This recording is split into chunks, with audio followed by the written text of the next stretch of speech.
പരീക്ഷയുടെ ഒരു ചെറിയ ഭാഗം മാത്രമാണ് റഷ്യ പിടിച്ചെടുത്തിട്ടുള്ളൂ. ബാക്കി ആ പിടിച്ചെടുത്ത സ്ഥലത്തെ ആളുകളാണ് നമ്മളിവിടെ കാണുന്നത്. ഈ ആളുകൾ അവർക്ക് സ്വന്തമായിട്ട് വീട്, നമുക്കറിയാം ഒരു വീട് പണിതെടുക്കാനായിട്ട് എന്തുമാത്രം ബുദ്ധിമുട്ടുണ്ടെന്ന്. ഈ സ്വന്തമായിട്ട് വീടുണ്ടായിരുന്നവര് ഇപ്പം നോക്കിയാൽ നമ്മളിവിടെ നോക്കുമ്പോൾ കാണുന്നത് കൂടുതലും പ്രായമുള്ള മനുഷ്യരെയാണ്.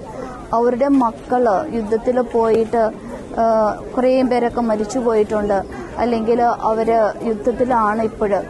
അപ്പൊ ഈ പ്രായമായ മനുഷ്യര് അല്ലെങ്കിൽ കൊച്ചു പിള്ളേര് നമുക്ക് കാണാൻ സാധിക്കും. നമ്മുടെ നാട്ടിലേക്ക് ഈ പ്രായത്തിലുള്ള പിള്ളേരെയൊക്കെ വന്ന് ബ്രെഡിന് വേണ്ടിയിട്ട് നിരയിൽ നിൽക്കുന്നത് കാണുന്നത് വളരെ ദയനീയമാണ്. ഒന്നും നിങ്ങൾ നോക്കി എന്തുമാത്രം മനുഷ്യരാണ് ഇവിടെ നിൽക്കുന്നതെന്ന്.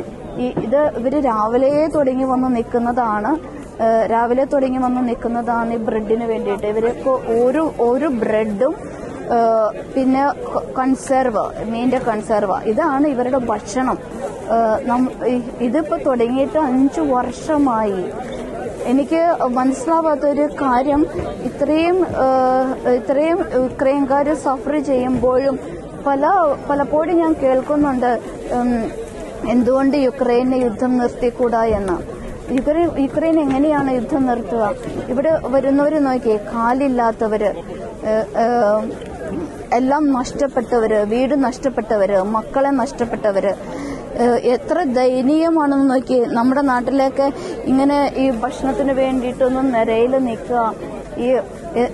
എന്നെ സംബന്ധിച്ചിടത്തോളം പറയുവാണെങ്കിൽ സത്യത്തില് ഇത് യുദ്ധത്തിന്റെ മറ്റൊരു വശമാണ്. യുദ്ധത്തിന്റെ